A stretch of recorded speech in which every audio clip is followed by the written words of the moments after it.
tá? Quando você come, você é de comer muito ou pouco. E quando você come, você percebe que o teu estômago dói? Ou vem aquele refluxo, aquela sensação de desconforto? Pois é, ficar passando mal, gente, isso não é normal. Não é. E você pode estar sofrendo com uma gastrite, por exemplo. Ela pode estar atacada e você nem sabe. O nosso especialista de hoje, Dr. Fábio Caquitani, vai explicar pra gente. E vai explicar também na tela que o que acontece com o nosso corpo. Doutor, seja bem-vindo! Como você está? Boa tarde. Tudo bem? Seja bem-vindo à nossa casa. Fique à vontade, doutor. Aqui nós já temos um estômago, é isso? Sim, exatamente. Você trabalha nessa área há quanto tempo, doutor? Me explica. Olha, como gastro eu atuo já há 8 para 9 anos, Juliana. E você já viu muitas doenças acontecendo no nosso estômago, é isso? E eles podem desenvolver não só a gastrite, como muitas outras mais, né? Sim, as doenças do trato digestivo como um todo, elas são bastante comuns, né? A gastrite mesmo, se estima que em torno de 20% da população mundial já tem algum sofre. episódio ou vá acontecer em algum momento da vida. Também a alimentação que a gente está tendo agora, embutidos e outras coisas mais. E acho que aquela questão de não ter um hábito alimentar saudável também interfere, né, doutor? Você acha que isso Com é um dos certeza. principais sintomas? Olha, os principais sintomas, eles são relativos à dor na região do estômago mesmo, né?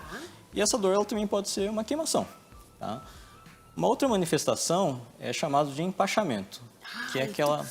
Fica tudo estufado, aquela coisa que parece que não desce. Exatamente. Ai, Parece que não fez a digestão do alimento. parece que o estômago fica alto, dão vários nomes para isso, né, doutor? Exatamente.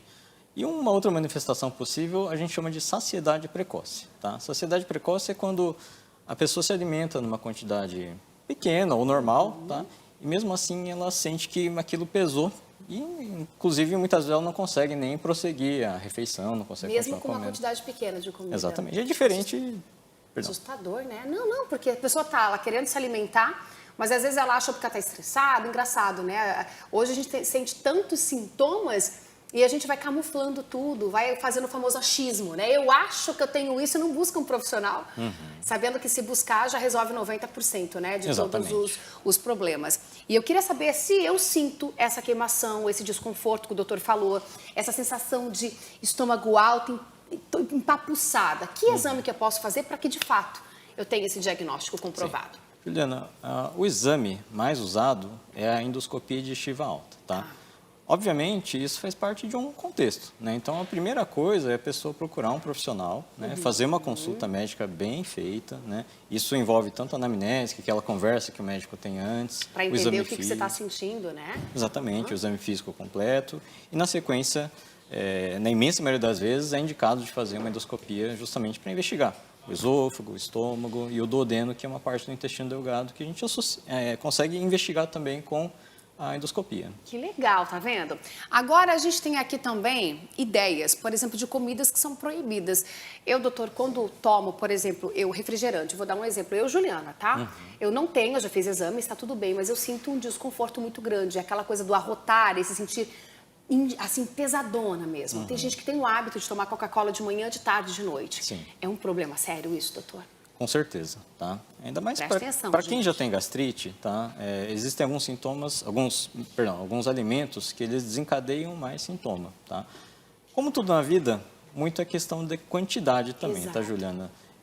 Nem sempre é totalmente proibido, tá? Um dia por semana, dois, é uma coisa, né? Exato.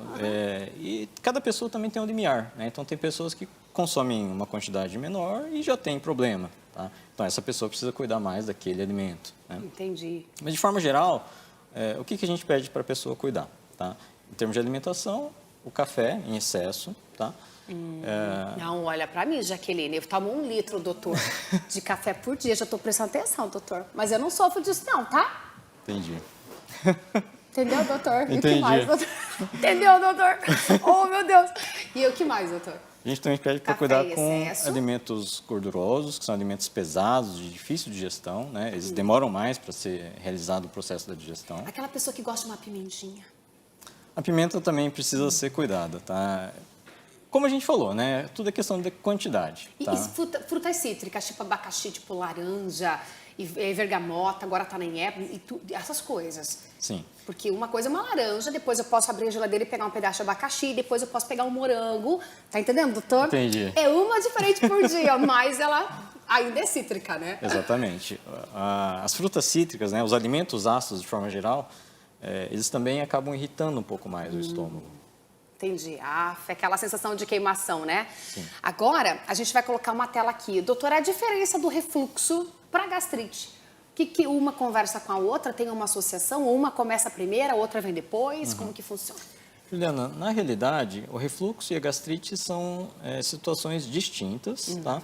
Mas que é bastante comum elas aparecerem associadas. A mesma pessoa acaba tendo as duas situações, porque ambas são muito comuns, né? O refluxo, por exemplo, ele acontece em 20 a 30% da população mundial, né? Ela pode começar antes e depois vir uma gastrite? Já dando o sinal de que alguma coisa está errada ou não? Não necessariamente, tá? Às vezes elas aparecem em momentos separados, né? Mas não que uma levou ao aparecimento da outra, tá? Sim, normalmente são associadas, né? Exatamente. Estão juntas. Até porque muitas causas da gastrite, elas estão próximas das causas do refluxo, né? A pessoa que tem refluxo, por exemplo, na hora em que ela come, tem muita gente que fala assim, eu vou comer e vou dar uma dormidinha. Não sei se isso é legal para o corpo também, porque fica tudo reto, né? Não sei se acaba voltando, o doutor me corrige, porque quando eu percebo, quando eu como e eu vou para lá, vou deitar na cama, por exemplo, eu fico arrotando, sabe? Dá uma arrotada, daí eu sinto que tá um desconforto legal ali. Isso tem uma associação também? Sim. Não pode deitar, né? Não direto. pode. Tá? A gente pede para a pessoa dar um intervalo, né? Entre a última refeição até a hora de deitar, de 2 a 3 horas, em média. Tá. E tratamento, doutor, para essas sensações aí? O que a gente pode fazer? O tratamento, ele envolve tanto cuidados da parte de alimentação, né? E a parte de medicações também, né? Os alimentos são esses que nós conversamos, né? É importante frisar também que, além desses alimentos que, de forma geral, já não são muito bons para o estômago, tem pessoas que têm sintomas com algum alimento específico. Às vezes a pessoa tem problema quando come chuchu, né? Então, essa pessoa a gente pede para cuidar especificamente dessa questão. Por exemplo, também. se a pessoa tiver um problema já no estômago, doutor, ela receber uma quantidade significativa de medicamento que cai ali, se ela não preparar também esse estômago para receber tudo isso, também já é um outro problema associado, né? Sim, existem alguns medicamentos antibióticos, né? Que são mais agressivos para a parede do estômago, né? Então, alguns antibióticos, medicamentos como os anti-inflamatórios, né? Diclofenaco, nimesulida, ibuprofeno. É legal comer alguma coisa antes mais levinha para receber eles, o bebê? Olha, estar com o estômago cheio acaba protegendo um pouco, né? Porque o alimento acaba neutralizando um pouco a acidez natural do estômago também, né? Então, esses medicamentos, muitas vezes, eles acabam estimulando ou tirando um pouco da proteção do estômago, né? Então, o alimento ele acaba protegendo também. O doutor vai dar risada, mas a minha avó, quando eu me sentia mal do estômago, a minha avó dava aquele remédio branco que a gente faz, cara, leite de magnésio. Sim. Só de pensar, eu já tô arrepiada, doutor. Aquilo ajuda? Ele é um bom neutralizador ou é blá, blá, blá? Juliana, o leite de magnésio... Isso aí, doutor? Nunca tomei, graças a Deus. Não precisei. Então não vai precisar.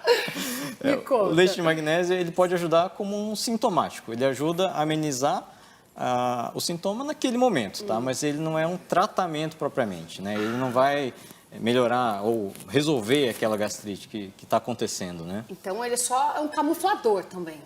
Ele camufla legal, ou seja, ele vai fingir, dá uma sensação de que tá tudo bem. Ele ajuda, na verdade, ele é um auxiliar. Né? Auxiliar. Então, ele pode ajudar naquele momento de necessidade, né? Mas ele não trata. Então, a pessoa, além de usar o leite de magnésio, ela teria que estar fazendo algum tratamento específico. Exatamente. Doutor, então, para a gente finalizar aqui, quais os cuidados com o doutor, na sua experiência, o doutor falaria? Está sentindo o quê? Já corre para um gastro e procure ajuda. Quais são os principais pontos? Bom, obviamente, esses sintomas que nós conversamos, né? Então, dores de estômago, existem alguns sinais de alarme que a gente chama, né? Paciente que tem anemia, perda de peso, né? Sintomas que são muito persistentes, que a pessoa tem que tomar remédio continuamente, né?